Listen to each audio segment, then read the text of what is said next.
gusto nating makumpleto yung kabuuan ng Mm. tinatawag na RRT or renal replacement therapy. Mhm. So we started with, of course, um, covering it sa ating primary care Mhm. para po kasama siya dun sa ating simula't-simula pa lang, yung pong ating pagpapakonsulta, pagkuha ng mga creatinine or Opo. kidney function test, nakasama dun sa ating primary care benefit. Mhm. Ngayon, kung halimbawa naman po, at mga ospital, meron din tayong benepisyo, Mhm. pero kung patuloy na nasisira ang ating bato, hanggang dumating tayo dun sa puntos na hindi na ito gumagana, Mhm. or yung tinatawag na end-stage renal disease or CKD, chronic kidney disease 5th stage, Mhm. ay meron din tayong kinakailangan na tulong na may ibibigay sa ating mga miyembro. Una po, Ayun. doon sa tinatawag na renal replacement therapy will be the dialysis. Mhm.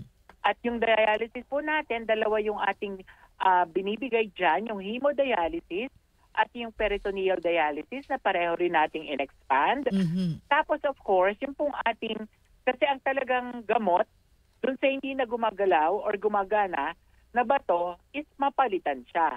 Mhm. So yun yung ating kidney transplant, which we also have expanded. At ang dalawa nga ang ating expansion dito, una is on the amount of the package, Mhm. and ang pangalawa is on the donor.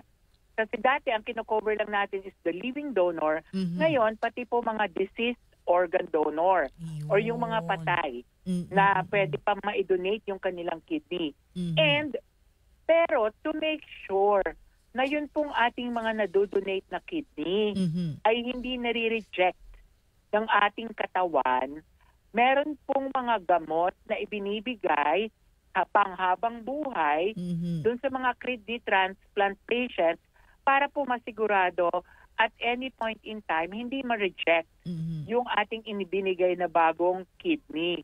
At ito Ayun. pong mga ito ay medyo napakamahal Mhm. at kasama pa po yung buong buhay rin na kailangang ma-monitor yung kidney function test. Mhm. And so hanggang doon po sa post-kidney transplant medicines and laboratories ay kinover na rin natin ngayon at naglabas din tayo ng bagong benepisyo.